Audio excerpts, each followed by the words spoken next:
Shorten English High Speed 150 words per minute. Paper 1 Trial Dictation.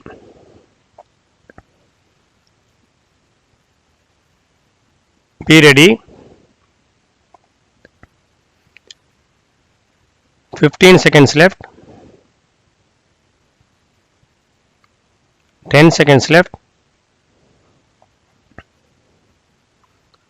5 seconds left. Begin.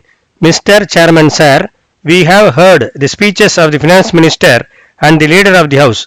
We feel that the budget may be good in parts, but there is no sound economic policy behind the budget. At one place, they say that there is self-sufficiency in food, and at another place that we must increase food production sufficiently. In the same way, at one place it is said that the Government of India and the Finance Commission have not dealt with the demands of the state government satisfactorily, but at another place they say that there is difficulty for the Government of India also, and that therefore we have to accept the position and look to our own resources. If this is the way they look at the matter, I am afraid that the central government may not accept our demand.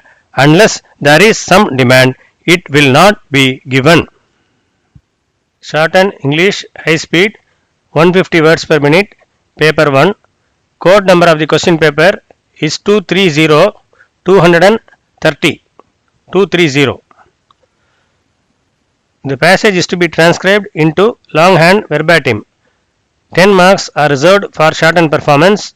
Handwriting during transcription should be legible and sufficient space should be left between lines.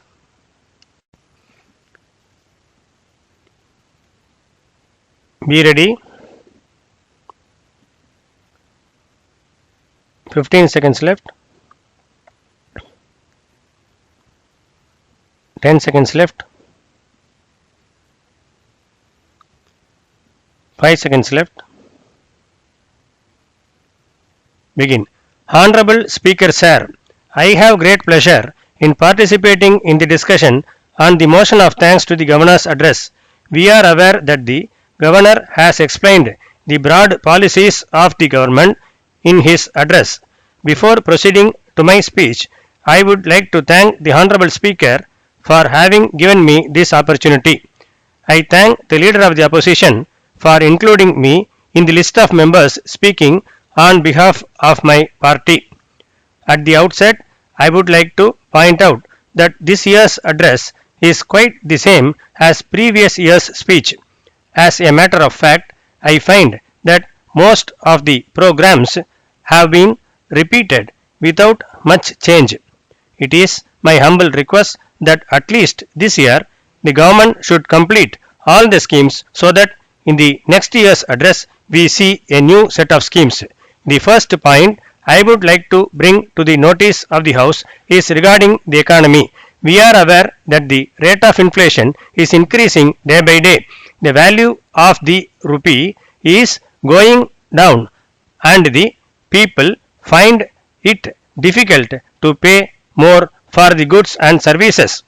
In the circumstances, it is a matter of concern that the interest paid by the government to various agencies for past loans is also increasing to a great extent. I would like to point out that all these things put a strain on the people of the state. I fully agree that our state is one of the few developed states in the country. However, we should not lose sight of the fact that our loan burden is increasing year after year. I would therefore request the government to curtail unnecessary expenditure so that we are able to repay the loans in time. On the other hand, I believe that the share of the state government in the central taxes has not been received fully in the last few years. In addition to this, we have to take into account the natural calamities faced by us in recent years. It is therefore necessary that we should request the Centre to release the funds due to us as early as possible. During the course of his speech, the Honorable Governor has outlined the steps taken by the government to improve bus transport facility. In this connection, I would like to bring to your kind attention one important thing. It is a matter of great concern that by introducing large number of deluxe buses, people have been forced to pay higher fare.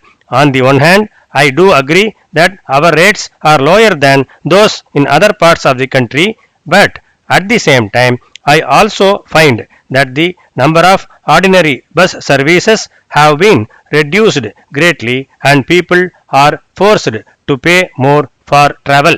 I hope and trust that the government will take into consideration the views expressed by honorable members of the House and increase the number of ordinary services. The next item on my agenda is milk production. It is a source of satisfaction that the state is second in milk production in the country. As far as I am concerned, being a farmer, I am very happy with this state of affairs. At the same time, I would like to point out that the government has recently increased the retail price of milk sold by the government milk societies. It appears to me that this has been made in order to give better price to the dairy farmers. However, I would request the government to bring down the price a little so that the consumers are also benefited. Honorable Speaker Sir, I sincerely appreciate the government for the excellent steps taken to meet the power shortage in the last few years. It is a matter of great satisfaction that we are now surplus as far as electricity is concerned. In this connection, I would like to bring one thing to your kind attention. It is said that there is going to be an increase in electricity charges levied by the Regulatory Commission, which is an independent body. I would therefore like to request the government to bear a portion of it in the form of subsidy to the people. With this end in view, I support the steps being taken by the government in this regard. With these few words, I would like to conclude my speech, thanking you for this opportunity.